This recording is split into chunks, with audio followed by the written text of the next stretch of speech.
राष्ट्रीय लोकदल के वरिष्ठ नेता एवं राष्ट्रीय महासचिव केसी त्यागी आगरा पहुंचे। यहां उन्होंने पूर्व केंद्रीय मंत्री स्वर्गीय चौधरी अजीत सिंह की पुण्यतिथि पर श्रद्धांजलि अर्पित कर उन्हें याद किया। इस दौरान आयोजित कार्यक्रम में आरएलडी ने 2027 विधानसभा चुनाव के लिए कार्यकर्ताओं में जोश भरा। केसी त्यागी ने कहा कि चौधरी अजीत सिंह किसानों, मजदूरों और नवजातों की आवाज थे। नागरिक उड्डयन मंत्री रहते हुए उन्होंने कृषि एवं ग्रामीण भारत को विकास की मुख्य धारा से जोड़ा। देश के विकास में उनका योगदान अविस्मरणीय है। हम उनके बताए रास्ते पर चलकर लोकदल को मजबूत करेंगे और एक मजबूती एनडीए के बेहद काम आएगी। कार्यकर्ताओं को संबोधित करते हुए केसी त्यागी ने कहा कि हम लोकदल को इतना मजबूत बनाना चाहते हैं कि केंद्र में भी और प्रदेश में भी काफी जरूरत पड़े। चौधरी चरण सिंह और चौधरी अजीत सिंह की विरासत को आगे बढ़ाना है। इसके लिए बूथ स्तर तक संगठन को मजबूत करना होगा। इस दौरान उन्होंने विपक्षी दलों में अखिलेश यादव और ममता बनर्जी पर भी तंज कसे।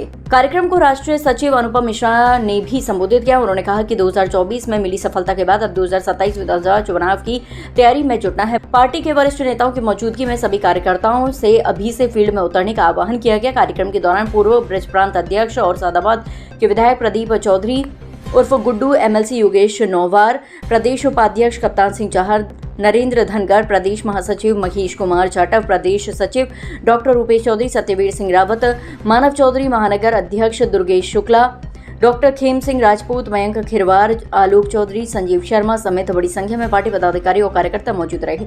कार्यक्रम में चौधरी अजीत सिंह के चित्र पर पुष्प अर्पित कर उनके सिद्धांतों पर चलने का संकल्प लिया गया। कार्यक्रम के अंत में चौधरी चरण सिंह अमर रहे और जयंत चौधरी जिंदाबाद के नारे लगाए गए। कार्यक्रम का सफल संचालन प्रदेश अध्यक्ष कप्तान सिंह चाहर ने किया। अजीत सिंह जी की पुण्यतिथि अब से 5 साल पहले कोरोना में उनकी डेथ हुई। मैं भी कोरोना ग्रस्त में था, उसको याद अच्छी तरह से।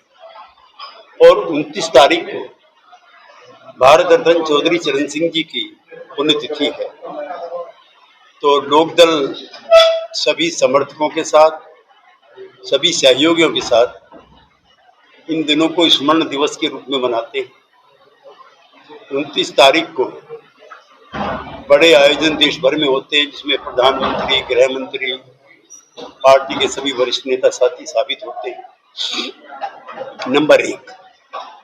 नंबर 2, एनडीए की जो जीत पश्चिमी बंगाल में, आसाम में और पुडुचेरी में हुई है, उससे एनडीए में एक नया उत्साह है और निकट भविष्य में विदिन 6 मंथ और सो जो चुनाव होने वाला है, उसके लिए कार्यकर्ताओं में एक नया जोश पैदा हुआ, जिसका जिक्र कल प्रधानमंत्री जी ने भी अपने स्वागत भाषण में किया था।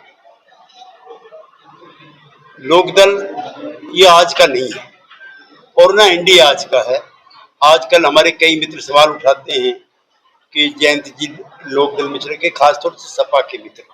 मैं उनसे कहना चाहता हूँ, चौधरी चरण सिंह के नेतृत्व में 1983 में एनडीए बना था, जब मुलायम सिंह यादव जी भी उसी लोकदल में थे जिसके नेता चौधरी चरण सिंह। एक अटल बिहारी वाजपेयी जी उसके संयोजक बने थे एनडीए के, और चौधरी चरण सिंह उसके अध्यक्ष बने थे। तो एक तो ये भ्रामक प्रचार जो किया जा रहा है, यद्यपि उस पॉलिटिक्स का कई राज्यों में अब अंत भी हो चुका है, उनको भी सोचना चाहिए।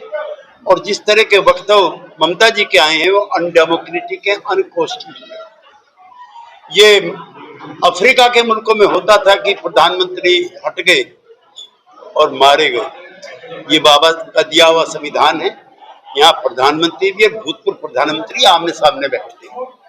इसलिए एनडीए के नेताओं की तरह से सब्र के साथ इंडिया गठबंधन यद्यपि है नहीं अब कहीं।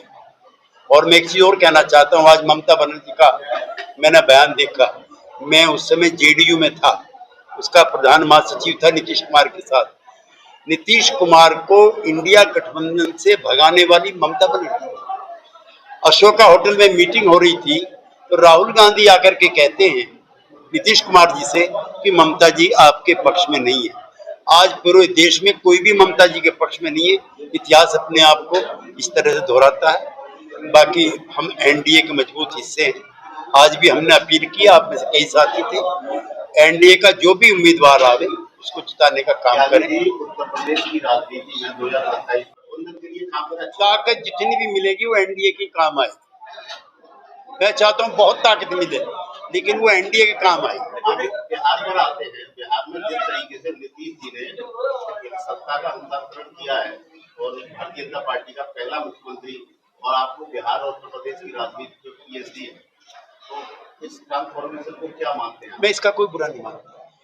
2000, 2004, 2005 और पिछला चुनाव भी और आज का भी बीजेपी के एमएलए ज्यादा थे और जेडीयू के एमएलए कम थे।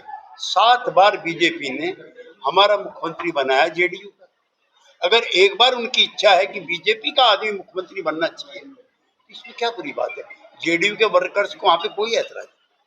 हाँ, जो जेडीयू से बाहर के लोग हैं उनको जो कोई ऐतराज है, उसका हम क्या करें?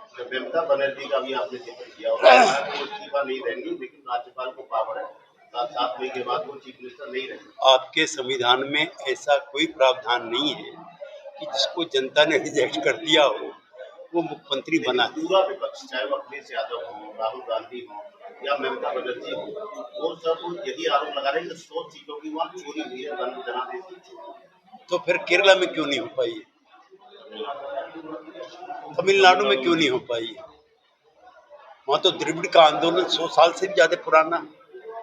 करुणानिधि ये अपना स्टालिन तो नहीं रो रहा है, उनके बाप की राज थी, उनके दादा पेरियार का राज था, अन्ना दुराई का राज था, करुणानिधि का राज था। वो आज का आंदोलन थोड़ी है, वो हार गए। अखिलेश यादव ने उसे घनघोर काला दिवस बताया, एक्स पर उन्होंने